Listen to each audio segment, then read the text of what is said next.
In 1970, a Gullah Geechee woman on Edisto Island cooked 30 rice dishes her grandchildren would never taste. She made them without tomato sauce, gravy, and without anything that came from a store. No measuring cups, no recipes. But she knew what her grandmother taught her. Red rice, shrimp perloo, and Reezy peasy whispered in a language most of America never heard. Those recipes are leaving with the women who knew them. Today, we're saving all 30 rice dishes. Number 3 fed 12 people for a week with 1 chicken and 2 cups of rice. Let me show you what we're losing. Red rice was the Gullah Geechee iconic dish made with Carolina gold rice and fresh tomatoes, not gravy or tomato sauce from a jar. Families cooked it on Edisto Island when Sunday arrived and the table needed something that mattered. She made it in a heavy cast iron pot with a lid that sealed tight. 2 cups of long grain rice rinsed until the water ran clear. 1 onion diced small. 2 fresh tomatoes crushed between her palms until the juice ran through her fingers and the seeds floated to the top. The pot heated on the stove. A little oil went in first. The onion cooked until soft and sweet. The crushed tomatoes went in next with a pinch of sugar to cut the acid. Salt and pepper. The rice stirred through until every grain turned red from the tomato juice. 2 cups of water poured over. The lid went on and the heat dropped low. 30 minutes. No stirring. No lifting the lid. When the timer rang, the rice sat fluffy and red and every grain stood separate. She served it straight from the pot onto plates while it steamed.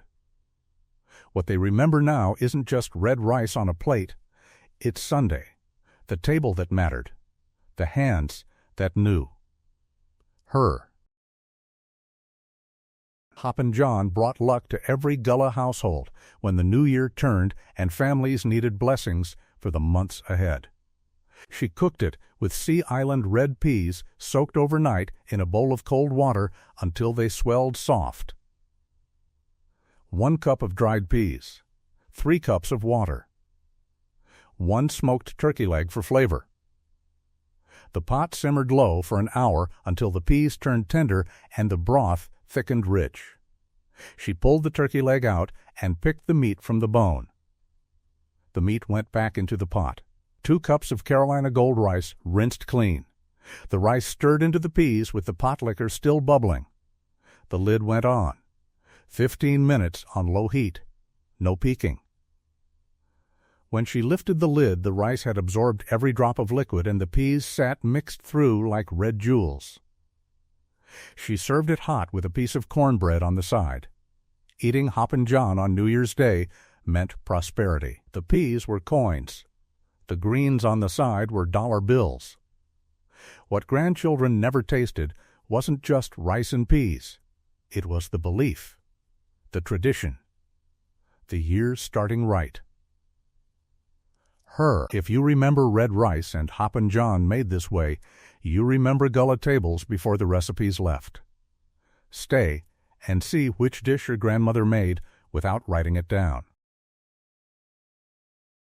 Chicken perloo fed 12 people for a week when money ran short and 1 chicken was all the family had left until payday. She used a whole chicken cut into pieces with the skin still on for flavor. The chicken went into a deep pot with water covering it halfway. 1 onion quartered. 2 stalks of celery. A bay leaf. The pot boiled until the chicken turned tender and fell from the bone. She pulled the chicken out and set it aside to cool. The broth stayed in the pot. 2 cups of Carolina gold rice went in with the hot broth still simmering. Salt, pepper, a pinch of thyme. The rice cooked low and slow until it absorbed the chicken flavor and turned creamy. She shredded the chicken meat by hand and stirred it back through the rice. No bones, no skin. Just tender chicken mixed with soft rice. This fed the family Sunday night. Monday lunch. Tuesday dinner. The pot stretched because it had to. What grandchildren never learned was how 1 chicken became 7 meals, how rice absorbed everything and made it last, how stretching wasn't shame, it was skill. Her. Before we move on, many of you asked in the comments where to find these recipes. We even received tons of email, too, so we published these recipes on our website. The link is in the description. Let's continue. Reezy peasy came from gardens behind Gullah homes where field peas grew in the summer heat and collard greens simmered in cast-iron pots all afternoon. She made it with fresh field peas shelled by hand on the back porch while the sun set. 2 cups of peas. 1 pot of collard greens already cooked down with a ham hock until the greens turned soft and the pot liquor sat dark and rich at the bottom. She poured the pot liquor into a measuring cup. 2 cups. That was the liquid for the rice. The pot heated on the stove. The pot liquor went in first with the field peas. They simmered together for 20 minutes until the peas softened. 2 cups of Carolina Gold rice stirred through. The lid went on tight. Low heat. 20 minutes. When she lifted the lid, the rice had turned green from the pot liquor and the peas sat mixed through. She served it in bowls with a piece of cornbread to soak up the liquid. This was summer food. Garden food. Food that used every part of the harvest. What they miss now isn't just rice and peas. It's the garden, the pot liquor, the waste-nothing kitchen. Her. Crab rice came from the creeks around Edisto where blue crabs hid in the marsh grass and Gullah men caught them with nets at low tide. She made it with fresh crab meat picked by hand from shells still warm. 1 pound of crab meat. No claws, no shells, just white meat and a little brown meat for flavor. The pot heated with butter melting across the bottom. 1 onion diced fine. 1 green bell pepper chopped small. The vegetables cooked until soft.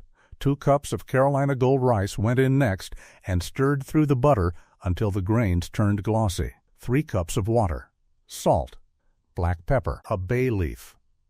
The crab meat folded in gently so it didn't break apart. The lid went on and the heat dropped low. 25 minutes. No stirring or the crab would shred. When the rice finished, the crab sat in tender lumps throughout. She served it hot with lemon wedges squeezed over the top. This was coastal food. Creek food. Food that tasted like salt water in summer mornings.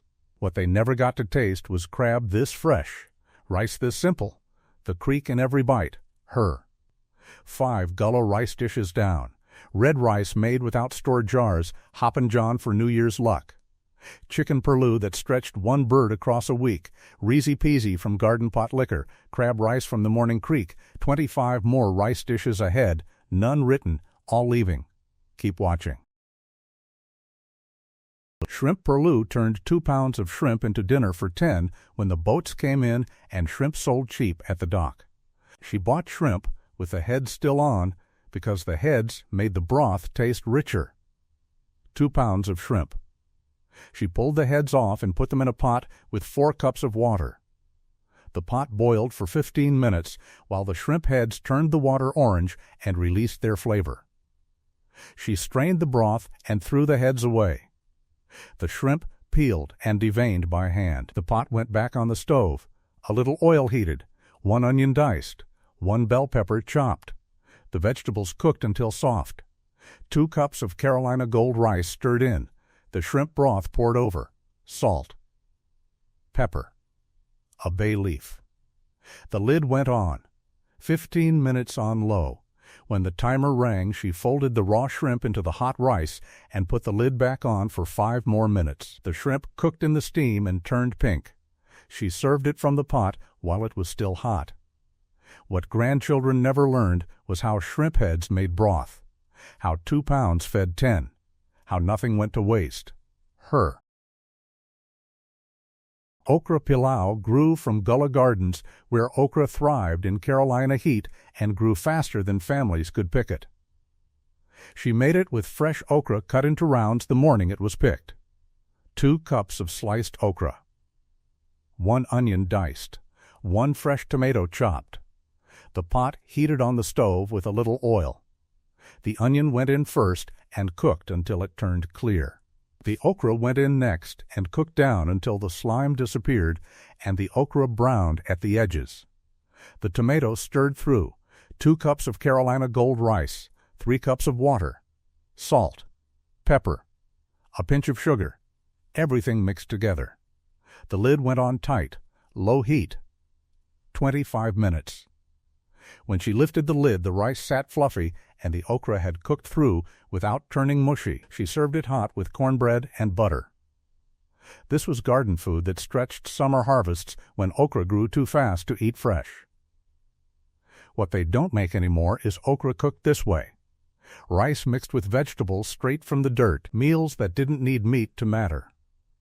Gardens that fed without grocery stores.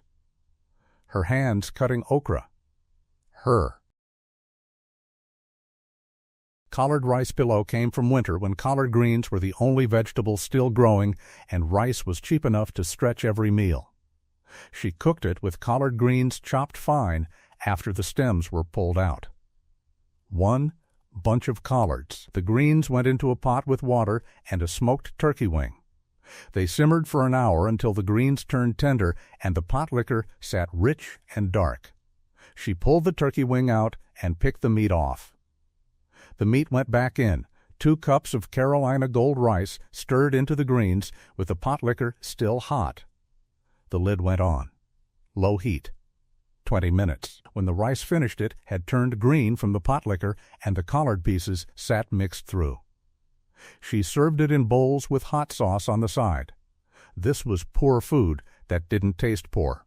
This was winter food that kept families fed when gardens were empty. What they never got to taste was collards cooked into rice instead of served beside it. Pot liquor as the broth, greens as the flavor.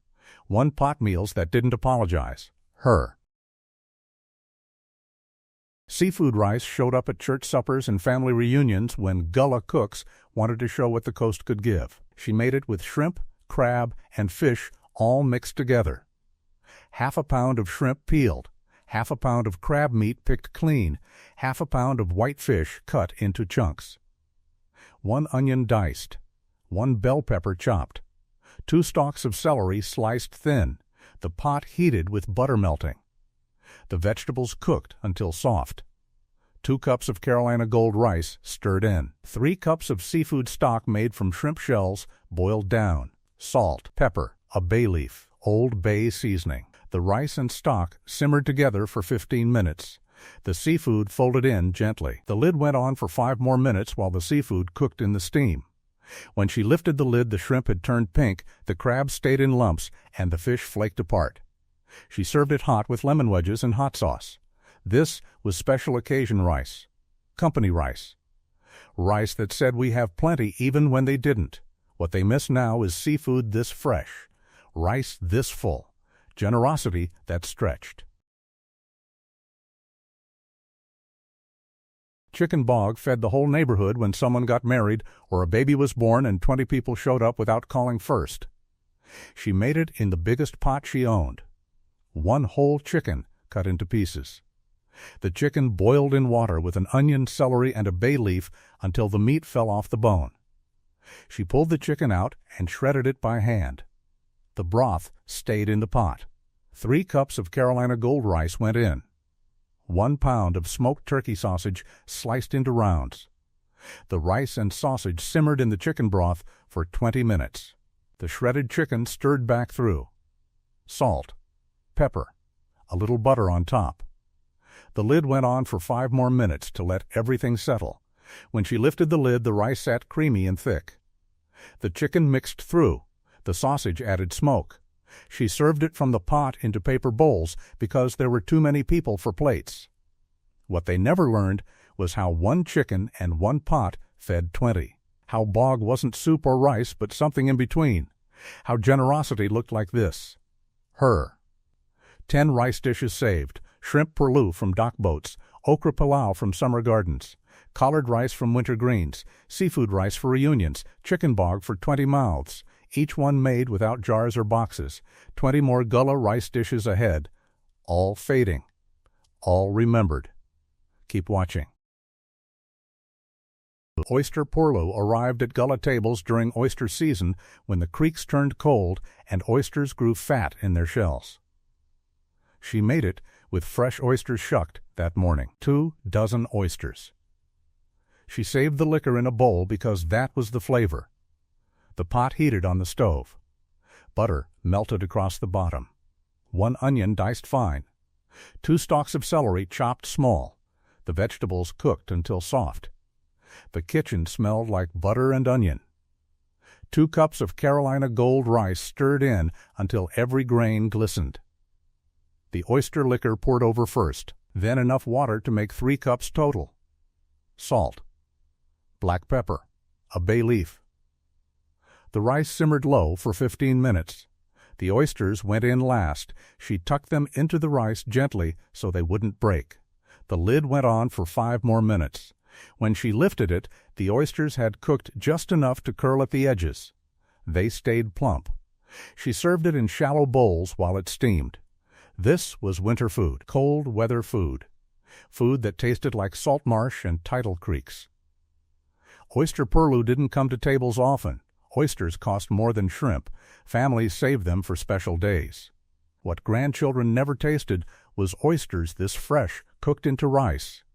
Rice that absorbed every drop of their liquor. Rice that tasted like the creek itself. Meals that honored what the water gave. Her hands shucking shells. Her. Whiting fish rice came from Friday fish fries when Gullah families bought fresh whiting from the dock. 4 fish needed to feed 8 people. She used whole whiting cleaned and scaled, but left on the bone for flavor. 4 small whiting.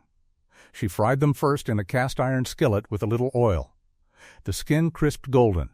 The meat cooked through. The fish came out and sat on a plate. She made the rice next. The same skillet stayed on the stove. The fish oil stayed hot. 1 onion diced, 1 bell pepper chopped. The vegetables cooked in the fish oil until soft. 2 cups of Carolina Gold rice stirred through. 3 cups of water. Salt. Pepper. A squeeze of lemon juice. The rice simmered for 15 minutes. When the rice was almost done, she laid the fried fish on top. The lid went back on for 5 more minutes. The fish steamed with the rice. The flavors mixed together. She served it by scooping rice onto plates. A whole fish went on top of each portion. People ate the fish and rice together. They picked the bones out as they went. This was Friday food. Fish fry food, food that turned 4 fish into 8 full plates. What they never learned was how fried fish could flavor rice just by sitting on top. How bones added richness, how 8 people ate and nobody left hungry. Rice that stretched, fish that shared, her. Tomato rice fed Gullah families in late summer when tomatoes came heavy from the garden. They needed to be used before they spoiled on the vine. She made it with ripe tomatoes so soft they barely held their shape. 4 large tomatoes. She cut them in half. She squeezed the seeds out over the sink. The tomatoes went into a bowl and got crushed by hand. The pot heated on the stove. A little oil went in. 1 onion diced small. The onion cooked until soft. The crushed tomatoes went in next. A pinch of sugar to cut the acid. Salt. Pepper. The tomatoes simmered for 5 minutes until they broke down into a thick sauce. 2 cups of Carolina Gold rice stirred through. 3 cups of water poured over. The lid went on. Low heat. 25 minutes. No stirring. When the timer rang, the rice sat fluffy and red. Every grain had absorbed the tomato flavor. She served it hot, with butter melted on top. This was simple food. Garden food. Food that used what grew too fast to eat fresh. Tomato rice didn't need meat or seafood. It didn't need anything but tomatoes and rice and hands that knew how to make both matter. What they don't make anymore is rice this simple. Rice that tasted like one thing. Tomatoes from dirt. Rice from the field. Nothing else. Her garden. Her pot. Her. Butter beans and rice came from Gullah gardens in July, when butter beans hung heavy on the vines and needed picking twice a week. She made it with fresh butter beans shelled on the back porch in the evening while the sun went down. 3 cups of shelled beans. The beans went into a pot with water and a smoked turkey wing. They simmered for 40 minutes until the beans turned tender and creamy. The turkey wing came out. She picked the meat off the bone. The meat went back into the pot. 2 cups of Carolina Gold rice went in with the beans and the pot liquor still bubbling. Salt, pepper, a little butter. The lid went on. Low heat. 20 minutes. When she lifted the lid, the rice had absorbed the bean broth. The butter beans sat mixed through like soft pillows. She served it in bowls with cornbread on the side. This was summer food. Porch sitting food. Food that came from hours of shelling beans while neighbors talked and kids played in the yard. Butter beans and rice didn't cost anything but time. Time to grow. Time to pick. Time to shell. Time to cook low and slow until everything softened together. What grandchildren never learned was how shelling beans was part of the meal. How sitting on the porch mattered as much as cooking. How food was never just about eating, it was about the hands that prepared it. The porch, the talking, the beans, her. Mullet rice came from fall when mullet ran thick in the creeks and Gullah fishermen caught them by the dozen with cast nets. She made it with fresh mullet cleaned and cut into thick steaks with the backbone still in. 4 mullet steaks. She fried them first in a heavy skillet with hot oil. The fish cooked fast. 3 minutes on each side until the skin crisped and the meat stayed moist. The fish came out and rested on a plate. The skillet stayed on the stove. The fish oil stayed in the pan. 1 onion diced. 1 tomato chopped. The vegetables cooked in the fish oil until they broke down soft. 2 cups of Carolina Gold rice stirred in. 3 cups of water. Salt. Pepper. A bay leaf. The rice simmered for 20 minutes. When the rice finished, she laid the fried mullet on top. The lid went back on for 5 minutes. The fish warmed through. The rice soaked up the fish flavor from the bottom of the skillet. She served it by putting rice on plates and a piece of mullet on top. People ate around the bones. This was fisherman food. Creek food. Food that came from mornings spent throwing nets and afternoons cleaning fish on newspapers spread across the porch. Mullet wasn't fancy. It was small and bony and oily. But it was free if you knew how to catch it. What they never tasted was mullet this fresh. Rice flavored by fish oil. Meals that didn't need a grocery store. Her. 15 Gullah rice dishes saved. Oyster perloo from cold creeks. Whiting fish rice from Friday fries. Tomato rice from summer gardens. Butter beans shelled on porches. Mullet from cast nets. Each one made without store shelves. 15 more rice dishes ahead. All fading, all leaving. Keep watching. Clam rice came to Gullah tables when the tide went out and clams sat buried in the mudflats waiting to be dug. She made it with fresh clams scrubbed clean in 3 changes of water until no sand remained. 2 dozen small clams. The clams went into a pot with 2 cups of water. The pot heated until the clams opened. She pulled them out one by one. The clam meat came out of the shells. The shells went into the trash. The broth stayed in the pot. She strained it through a cloth to catch any sand. The pot went back on the stove. The clam broth heated again. 1 onion diced. A little butter. The onion cooked until soft. 2 cups of Carolina Gold rice stirred in. The clam broth poured over. Enough water added to make 3 cups total. Salt. Pepper. The rice simmered for 20 minutes. The clam meat went in during the last 5 minutes. The lid went on. When she lifted it, the clams had warmed through without turning rubbery. She served it in bowls with the clams visible throughout the rice. This was low-tide food. Mudflat food. Food that came from digging with bare hands and buckets. Clam rice tasted like salt and sea. It tasted like mornings spent bent over in the mud. What they never learned was how to dig clams, how to clean them, how to turn shells into broth. Her hands in the mud, her. Field pea rice came from every Gullah garden where field peas grew alongside okra and collards in the Carolina heat. She made it with whatever peas were ready: purple hulls, Crowders, black-eyed peas, zipper peas.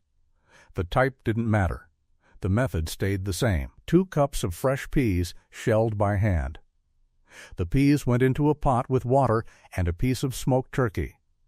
They simmered until tender. 30 minutes for fresh peas. The turkey came out. She pulled the meat off. The meat went back in with the peas. 2 cups of Carolina Gold rice stirred into the pot with the pea broth still hot. Salt. Pepper. A pinch of sugar. The lid went on. Low heat. 20 minutes. When the rice finished, it had absorbed the pea flavor and turned creamy from the starch. She served it in bowls with hot sauce on the side and cornbread to soak up the liquid. This was everyday food, garden food, food that didn't need special occasions or company. Field peas grew fast and produced heavy. Families ate them 3 times a week during summer. Rice stretched them into full meals. What grandchildren never got to taste was field peas this fresh picked that morning and cooked by noon. Rice that absorbed garden flavor. Meals that came from dirt and rain, and hands that knew when peas were ready.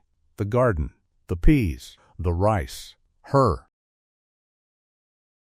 Pot liquor rice came from waste-nothing kitchens, where every drop of liquid left from cooking greens got saved and used again. She made it with pot liquor from collards or turnip greens cooked earlier in the day with a smoked turkey wing. The greens got served at dinner. The pot liquor stayed in the pot. 2 cups of pot liquor. It sat dark and rich and full of flavor from the greens and the smoked meat. She poured it into a measuring cup. The pot went back on the stove. The pot liquor went in first. 1 more cup of water to make 3 cups total. Salt, pepper.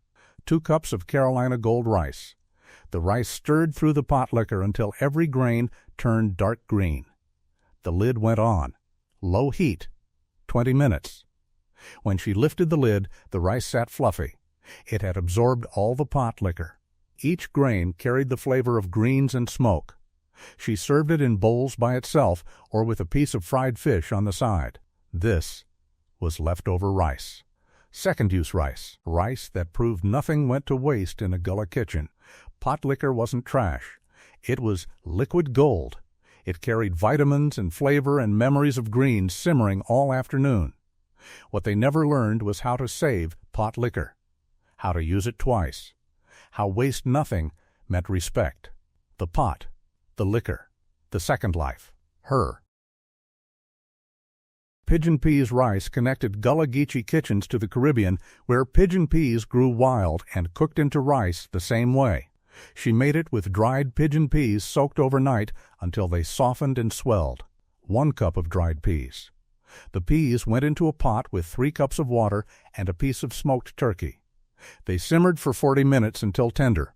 The turkey came out. She pulled the meat off the bone. The meat went back into the pot. 2 cups of Carolina Gold rice stirred in with the pea broth still bubbling hot. Salt, pepper, a sprig of fresh thyme, 1 clove of garlic smashed. The lid went on tight. Low heat. 20 minutes. When she lifted the lid, the rice had absorbed the broth. The peas sat mixed through. The thyme had flavored everything. She served it in bowls with hot pepper sauce on the side. This was island food, Caribbean food, food that traveled across water and found home in Gullah kitchens. Pigeon peas didn't grow in every garden. Some families ordered them dried from relatives in the islands. Others grew them along fence lines where they climbed like vines. What grandchildren never tasted was pigeon peas cooked this way, rice that connected islands to coastlines, meals that remembered migration, food that carried history across oceans without saying a word. The islands, the peas, the memory, her. Conch rice showed up at Gullah tables when someone traveled to Florida or the Bahamas and brought conch back packed in ice. She made it with fresh conch meat pounded with a mallet until it tenderized and flattened thin. 1 pound of conch. She cut it into small pieces after pounding. The pot heated on the stove. A little oil went in. 1 onion diced, 1 bell pepper chopped. 2 stalks of celery sliced thin. The vegetables cooked until soft. This was the base. The conch pieces went in next. They cooked for 5 minutes until they turned opaque. 2 cups of Carolina gold rice stirred through. 3 cups of water. Salt. Pepper. A bay leaf. A pinch of thyme. The lid went on. Low heat. 25 minutes. When she lifted the lid, the rice sat fluffy. The conch had cooked tender inside the rice. She served it in bowls with lime wedges squeezed over the top. This was special occasion rice. Travel rice. Rice that reminded families of islands even when they lived on the coast. Conch was expensive. It didn't come from local waters. Families saved conch rice for birthdays or celebrations. What they never got to taste was conch pounded by hand. Rice that carried island flavor. Meals that connected Gullah Geechee people to places beyond Carolina shores. The islands, the ocean, the memory, her. 20 rice dishes down. Clam rice from mudflats. Field pea rice from summer gardens. Pot liquor rice from greens. Pigeon peas from islands. Conch rice from Florida trips. None of these are written, all passed by watching. 10 more Gullah rice dishes ahead, all fading. Keep watching. Duck perloo was the one-pot Gullah dish made with wild duck shot from the marsh, Carolina gold rice, and broth so rich it turned the rice dark brown. She made it after the men came home with ducks tied to their belts. The duck sat on the back porch, already plucked, feet and head cut off. She washed it under the pump. The insides pulled out. The duck went into her biggest cast-iron pot. Water poured over until it covered the bird completely. 1 onion quartered, 2 celery stalks broken in half. A bay leaf. The pot sat on the stove for over an hour. Bubbling slow. The kitchen filled with the smell of wild bird. She pulled the duck out when the meat slid off the bone. It cooled on the counter. The broth stayed hot in the pot. She skimmed the yellow fat off the top with a spoon, saved it in a jar. Her hands pulled the meat apart. Dark meat from the legs. Light meat from the breast, all shredded into a bowl. The bones went outside. The pot heated again. 2 cups of Carolina gold rice went into the hot duck broth. Salt. Black pepper. A pinch of dried thyme. The rice cooked for 20 minutes. She stirred the shredded duck back through during the last 5 minutes. The lid went on. When she lifted it, the rice had absorbed every drop of broth. Dark. Rich. Duck flavor in every grain. The table filled fast. Men sat first, then children. She served it in bowls. Cornbread stacked on a plate. Hot sauce passed hand to hand. Spoons scraped bowls. Second servings. The pot emptied before supper ended. Bowls piled in the sink. The smell stayed in the house for 2 days. Duck fat jar on the shelf. Feathers swept off the porch. The empty pot soaking overnight. What stayed in memory wasn't just the taste, it was the ducks hanging from belts, the plucking on the porch. The broth bubbling all afternoon. The bowls passed around the table. The quiet while everyone ate. Her hands shredding meat. Her knowing how to make 1 bird feed 8. Smothered rice was the Gullah way to turn yesterday's plain rice and leftover gravy into today's hot meal using nothing but a skillet and 5 minutes of stirring. She made it on Mondays after Sunday dinner left gravy in the pot and cold rice in a bowl. 3 cups of cooked rice. 2 cups of gravy from chicken or turkey or beef. The skillet heated on the stove.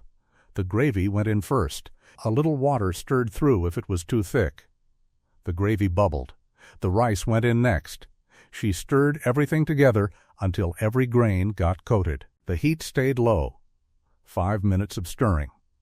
The rice absorbed the gravy, turned soft, clumped together. Not separate grains anymore. Something thick like porridge. She served it hot in bowls. Bread on the side. Children ate it before school. The gravy warmed their stomachs. Mothers ate it standing at the sink. No time to sit. The bowl washed and back on the shelf before the walk to work. Smothered rice showed up on Thursday nights too. The week almost over. Payday tomorrow. But tonight nothing in the cupboard. Just rice. just gravy. The skillet heated again. The same stirring, the same 5 minutes, bowls on the table, spoons in hands. Nobody complained. Bellies got full. That mattered. The kitchen cleaned up fast. Skillet washed. Gravy jar empty. Thrown in the trash. Tomorrow the grocery store. Tomorrow fresh meat. Tonight this was enough. The table cleared. Dishes drying on the counter. The house settling. Smothered rice wasn't fancy. Nobody served it to company. But it kept families fed between paychecks, between grocery trips. It stretched one meal into two. Monday's gravy became Monday's dinner. Thursday's scraps became Thursday's supper. The skillet knew the routine. The spoon knew the rhythm. 5 minutes of stirring. Low heat. Rice that absorbed everything. Gravy that gave flavor. Nothing wasted. Every drop used. Her skillet still warm, her spoon rinsed clean. Her knowing how to make leftovers matter. Her. Grits and rice was the Gullah stretcher meal made by cooking both grains together in one pot when the cupboard held some of each, but not enough of either alone. She made it during hard weeks when payday was still days away and mouths still needed feeding. 1 cup of white grits. 1 cup of white rice. 4 cups of water. Salt. The pot heated on the stove. The water came to a boil. The grits went in first. She stirred fast. Lumps formed if she didn't. The grits thickened within minutes. The rice went in next, stirred through the thick grits. Everything mixed together. The heat dropped low. The lid went on. She stirred every 5 minutes, 20 minutes total. The bottom stuck if she forgot. When the timer rang, the grits and rice had become something new. Not quite grits, not quite rice, something in between. Thick. Creamy. Strange texture but filling. She served it in bowls.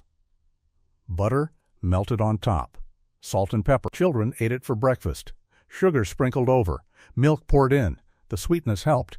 Mothers ate it for lunch, standing at the stove. Straight from the pot. Fathers ate it for dinner. Gravy poured over. Made it taste like more. 1 pot fed the family 3 times. Breakfast. Lunch. Dinner. The same pot reheated, the same grits and rice, the same thick mixture. Nobody complained out loud. Complaining didn't change the cupboard. The week moved forward. Wednesday. Thursday. Friday. The pot emptied, scraped clean. Payday came. The grocery store opened. Fresh rice bought. Fresh grits bought. Separate again. Cooked separate again, but during hard weeks they mixed. 1 cup of each became 6 bowls. The math worked. The bellies filled. That was enough. The pot soaking in the sink. The spoon rinsed clean. The cupboard still bare, but the family still fed. Grits and rice together, her pot on the stove, her spoon stirring every 5 minutes, her counting cups, her making less become more. Sweet rice was the Gullah breakfast dish made with leftover rice, milk, molasses, and butter that warmed children before they walked to school in the cold. She made it on winter mornings when the house was freezing and bellies needed something hot. 2 cups of cooked rice from last night's supper. The rice went into a pot. 2 cups of milk poured over. 1 tablespoon of molasses, the dark kind that came in a jar. A pinch of salt. A pat of butter. The pot heated low on the stove. She stirred constantly. The milk warmed. The molasses melted. The butter made everything creamy. The rice heated through. When it was hot, she spooned it into bowls. Cinnamon sprinkled on top. Children sat at the table, spoons in hands, steam rising from the bowls. The sweetness woke them up. The warmth filled their stomachs. They walked to school with full bellies. The cold didn't bite as hard. Sweet rice came back at night, too, after Sunday supper when company was still at the table. She made it the same way. Rice, milk, molasses, sometimes raisins if the jar had any, sometimes vanilla if she remembered. The pot cooked low. The rice thickened like pudding. She served it warm in small bowls. This was dessert, not pie, not cake, but sweet enough, good enough.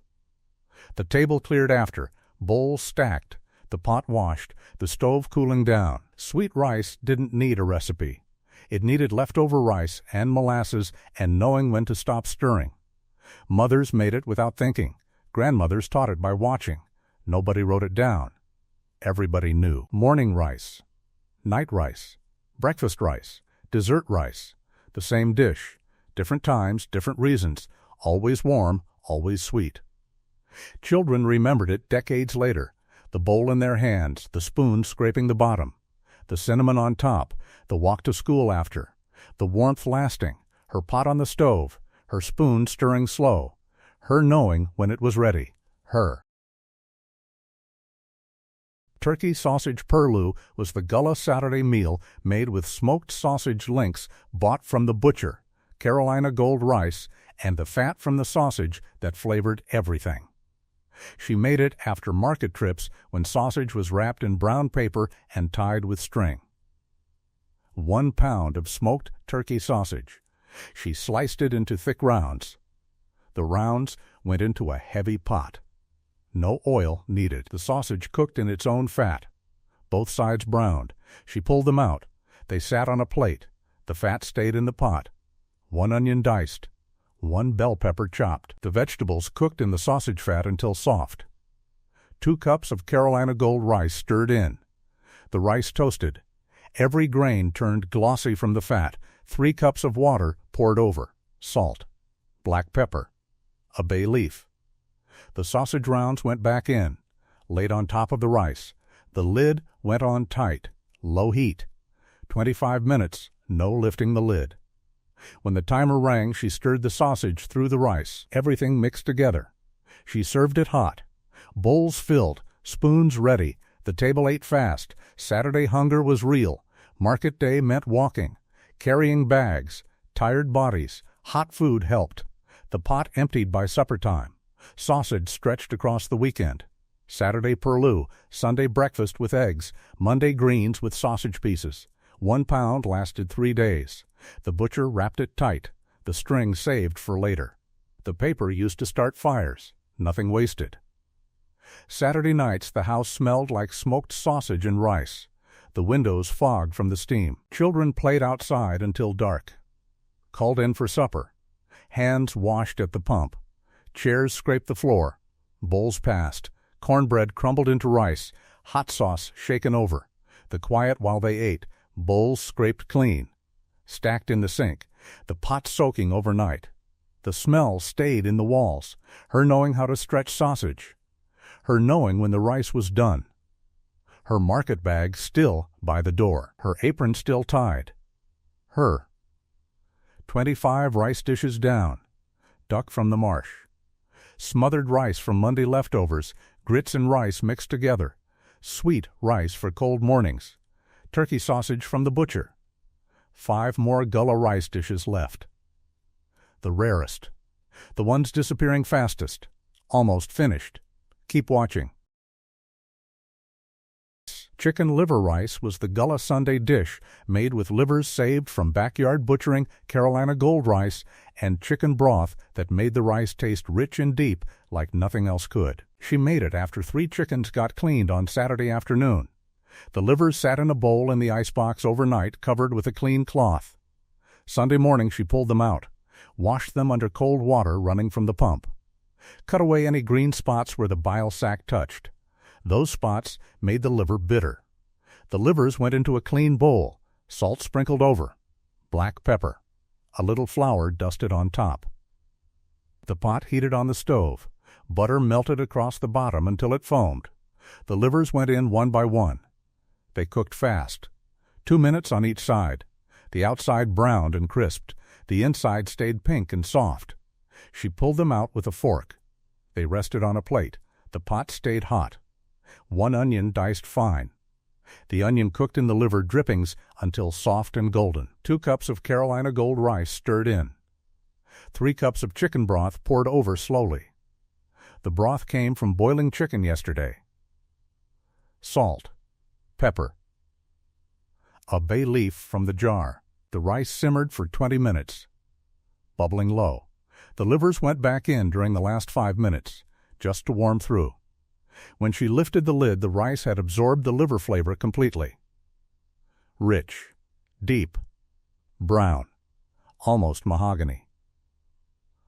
The liver sat on top. She cut them into pieces with a knife, mixed them through the rice, served it in bowls while it steamed.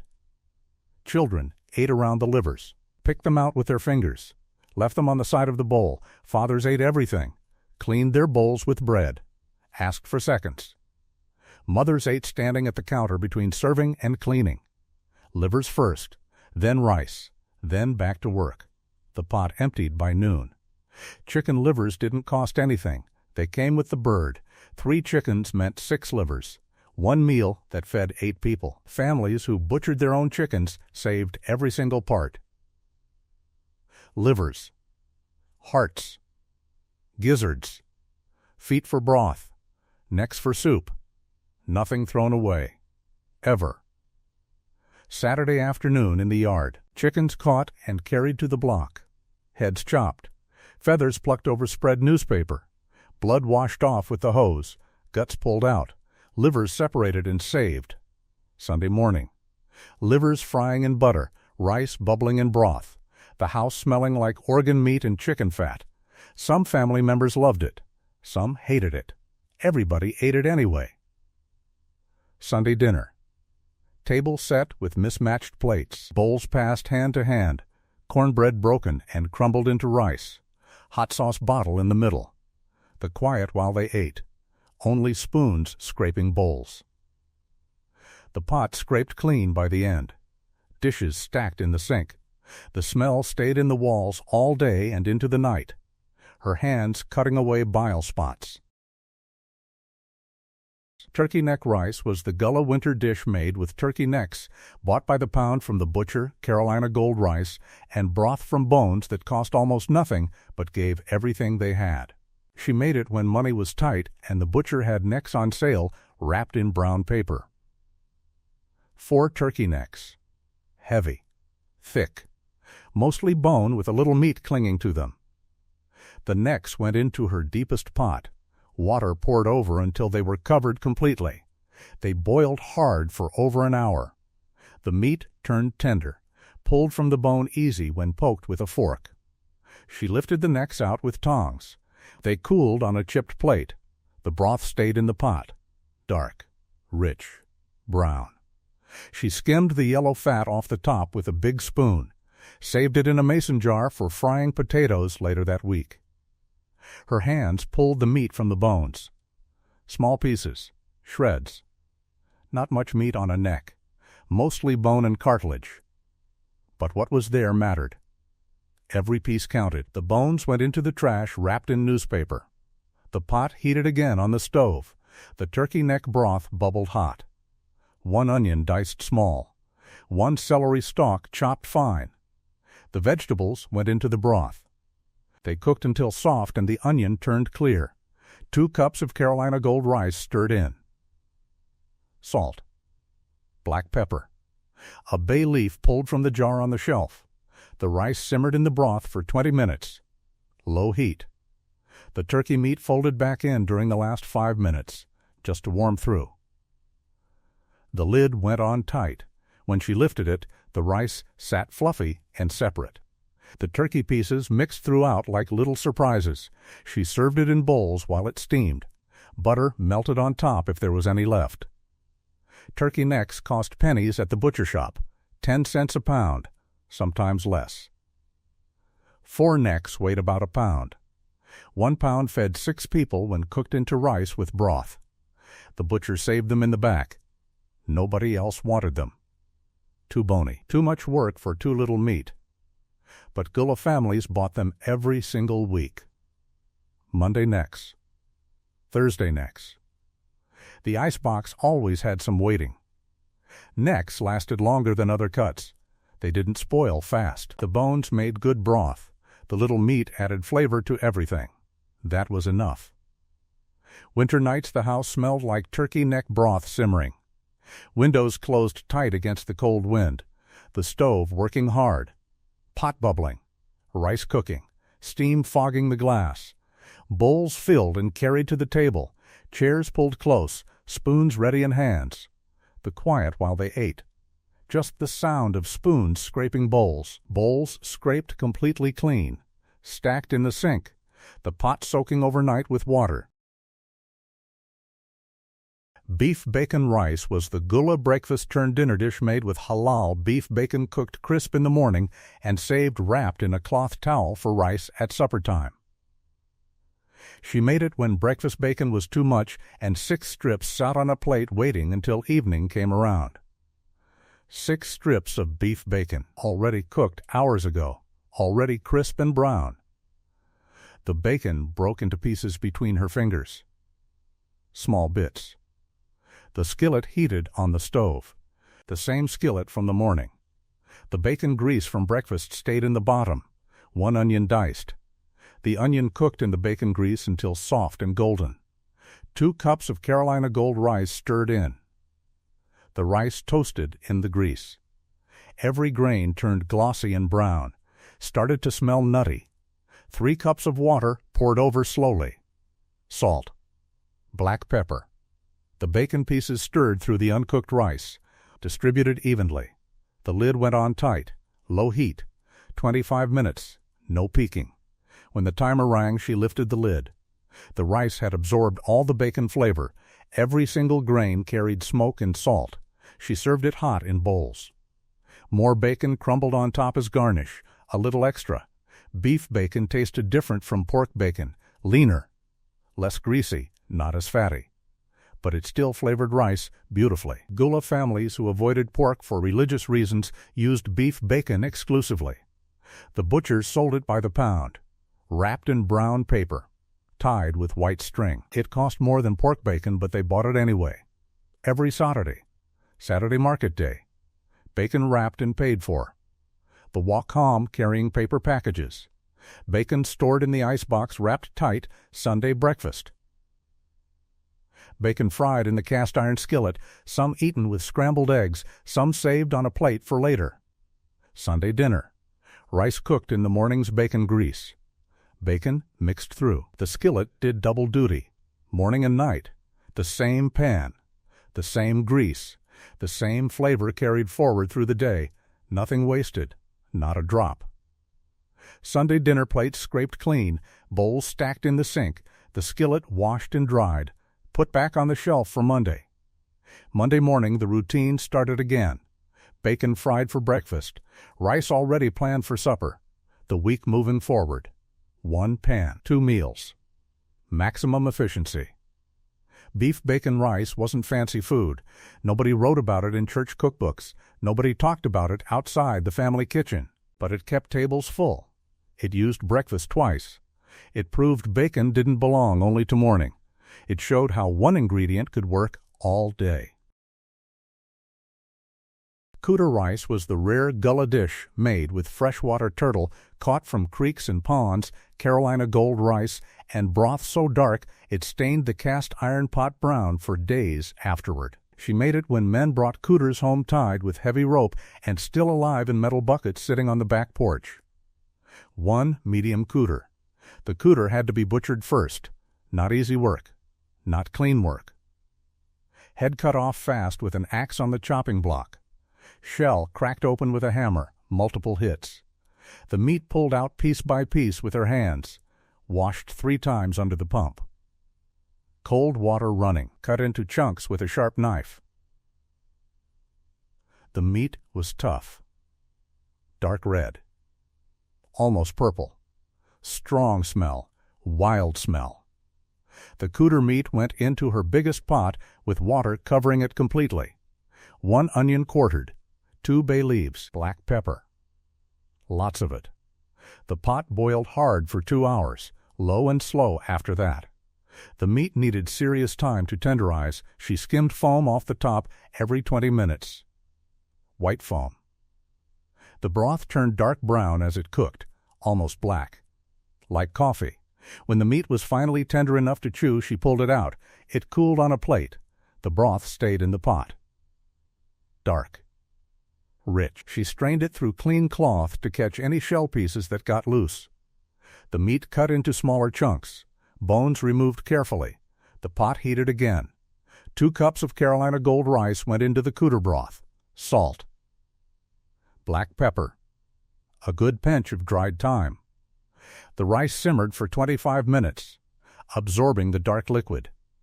The cooter meat stirred back in during the last 5 minutes, just to warm. The lid went on. When she lifted it, the rice had absorbed the broth completely. Dark brown rice. The cooter pieces sat mixed through like little dark nuggets. She served it in bowls. Hot sauce on the side. Always hot sauce with cooter. Had to have it. Cooter rice tasted like the creek itself. Wild. Earthy. Strong. Gamey. Some family members loved it. Rabbit perloo was the Gullah hunting dish made with wild rabbits shot in open fields at dawn, Carolina Gold rice, and broth from small delicate bones that gave everything they had. She made it when men came home before breakfast with rabbits hanging from their belts and bird dogs panting in the yard. 2 wild rabbits, already cleaned in the field where they were shot, already skinned and gutted under a tree. The fur left behind, the insides buried in the dirt. She cut each rabbit into pieces with her sharpest knife. Front legs, back legs, saddle, ribs, small pieces. The pieces went into a pot. Water covered them completely. 1 onion quartered, 2 celery stalks snapped in half. A bay leaf from the jar. Salt. Good amount. The pot boiled hard for an hour. The rabbit meat cooked tender, fell from the bone when touched. She pulled the pieces out with a slotted spoon. They cooled on a white plate. The broth stayed hot in the pot. Clear. Light-colored. She picked the meat from the bones with her fingers. Careful work. Rabbit bones were small. Thin. Sharp. Easy to miss. Easy to swallow by accident. Her fingers found every single piece of meat, even the smallest shreds. The bones went into the trash wrapped tight in newspaper. The pot heated again on the stove. 2 cups of Carolina Gold rice stirred into the rabbit broth. Salt. Black pepper. Thyme from the garden dried last summer and stored in a jar. The rice simmered for 20 minutes, bubbling gently. The rabbit meat folded back in carefully, gently. The lid went on for 5 more minutes, just to warm everything through. When she lifted it, the rice had soaked up all the broth. Light and fluffy. The rabbit mixed throughout evenly. She served it in bowls. Cornbread on the side, still warm, butter melting on top. Rabbit perloo tasted clean, light, delicate. Not as heavy as duck, not as strong as cooter, not as rich as chicken. Just rabbit and rice. Simple. Pure. Men ate it hot, seconds and thirds. Big portions. Children picked through it carefully, looking for bones, finding some, putting them on the side. Mothers ate standing at the stove, between serving everyone and cleaning up. Rabbit hunting happened early, way before the sun came up. Men walked open fields with shotguns over shoulders. Dogs ran ahead through tall grass. Rabbits jumped suddenly from hiding spots. Shots fired. Some hit. These 30 rice dishes fed Gullah Geechee families on Edisto Island when grandmothers cooked without cookbooks and mothers learned by watching hands move through rice. Red rice. Hoppin John. Chicken perloo. Duck from the marsh. Cooter from the creek. Rabbit from the field. Every grain of Carolina Gold rice carried memory. Every pot held history. Your grandmother made these. Her grandmother made these. The women who cooked them are leaving. The recipes are disappearing. Which one are you going to make this week? Pull out that pot. Measure that rice. Make it the way she made it. No cookbook. No measuring cups. Just your hands and rice and water. Cook one tonight. Teach your children. Write it down this time. Don't let it disappear. These 30 dishes survived slavery, survived poverty, survived everything. Don't let them die now. Make rice. Remember her. Honor her. Keep it alive. Go. Cook. Now.